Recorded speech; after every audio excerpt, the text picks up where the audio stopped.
shall bid farewell to one, and that person alone will witness the miracle.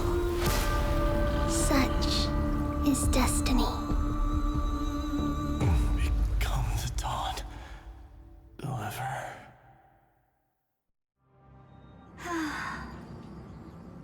Burning skies, shattered statues, corpses strewn everywhere. What a mess. If this is what the inside of Amphorius looks like, it's truly shocking. To be honest, I was initially skeptical, but right now, I'm starting to see your point. Screwy. If that's the case, Herta, do you now have enough reason to believe my conjecture about the true nature of Amphorius? Let's not expand on that topic just yet. That Intellitron, Lygus, was it? He's not completely dead. That was probably a fake body. Something behind it is still defying us. I must admit, even if both of us worked together, it wouldn't be a simple task piercing through its defenses. For now, we can only observe this world as bystanders. I knew we should have brought Steven along. No wonder the Garden of Recollection wants to work with the Astral Express. Without the power of the Trailblaze, it'd be impossible to unearth this place's secrets. But in the end, the garden emerged unscathed, and it was the Nameless who got burnt. Curiosity definitely killed Aki. That big guy over there, the black ball spewing meteors, you think it's got anything to do with the Lord Ravager? Alas, without sufficient computational power in the stream projection, I am unable to analyze the path energy. Suggestion. The immediate priority now is to find the whereabouts of the two Nameless. Research priority on the destruction can be lowered. Every second counts before that Intellitron's preventative measures kick in. All right. Stop making a fuss. How many times have we collaborated, and when did it ever not end in a perfect outcome? Why not add another mission objective while we're at it? The card-playing memo keeper told me that the frozen Trailblazer girl might just also be trapped inside Amphorius. If time allows, I will also investigate March 7th's whereabouts. Herta, do you hear that? A wave of desperate cries from the heart of the mountain city. The lives there are undergoing intense suffering. Conclusion. The butterfly has already flapped its wings, and an impending storm closes in. The Nameless are important allies, and you and I have matters to attend to, Herta. I beseech you. In moments when a choice needs to be made, one must not be distracted due to personal interests.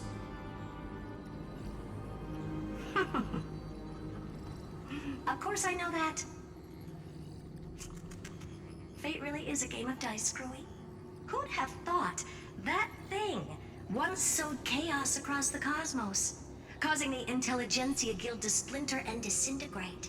It wasn't until I cracked the solitary waves theory that its lingering effects were put to an end. Yet, in a forgotten corner of the cosmos, one slipped through the net and remained operational. And it was this machine that eventually became the cradle for the birth of a certain Lord Ravager. Oh, the source of Amphorius' tragedy is an Emperor's scepter that survived to this day.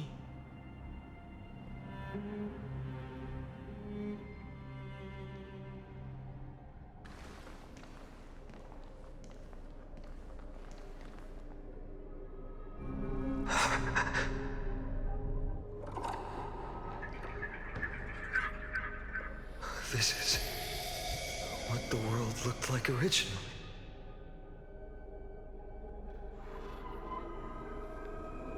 What are you doing here? Answer my question, Lygus.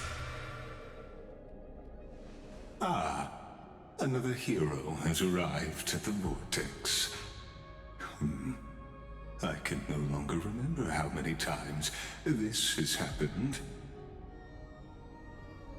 The author of each epic, as the prophecy has foretold, stays their pen at this point. Just like each cycle of the extrapolation, in accordance to their primordial design, ends here.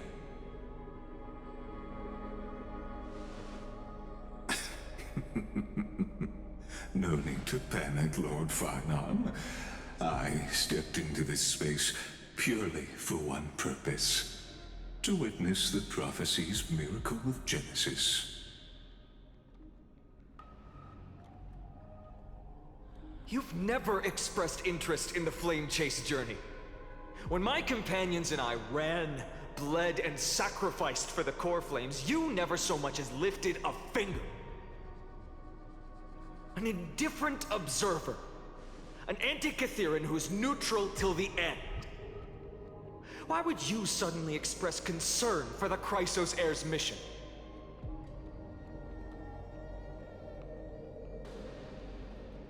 When that lone swordmaster left everything behind, plunging into a sea of madness, I was on the shore, listening.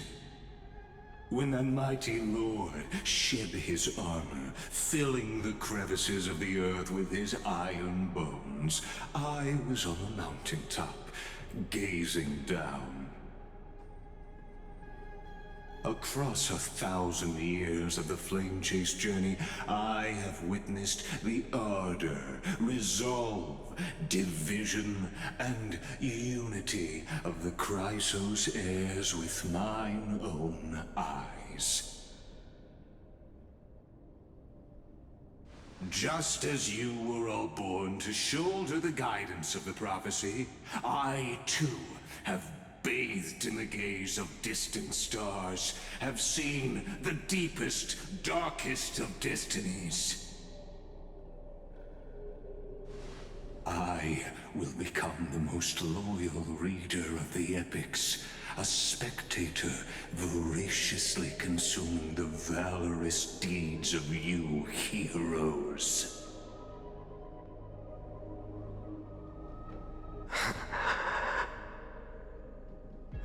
Gaze of distant stars. One day you will understand, but not now.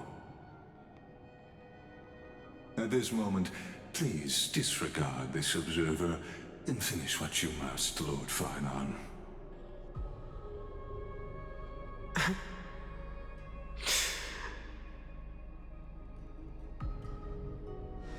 I once believed that as long as I chased the flames relentlessly, the fog before me would clear, and fate would reveal its truest form. But along the way, they, all who passed, never once received the justice promised by the prophecy. I have perceived. Outside the vortex, the world is collapsing, and the children of humanity are crying. But you, Lord Farnon, will bury the old world with that core flame, bringing all things into a gray unknown.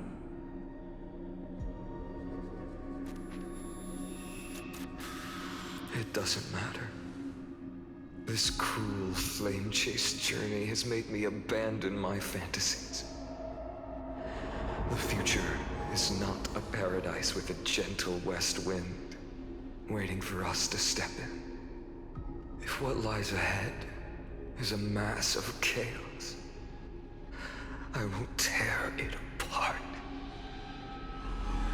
Then usher in the first ray of blazing sunlight. All shall bid farewell to one, and that person alone will witness the miracle. Such is the will of fate.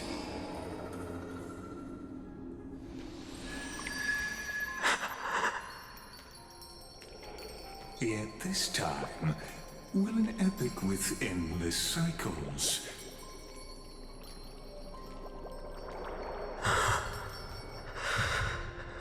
Is it you?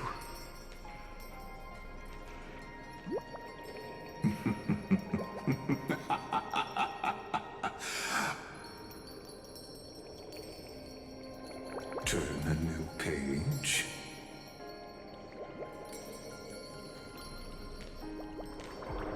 Of course.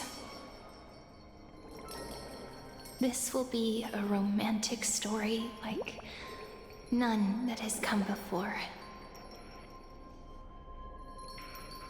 You think so too, right?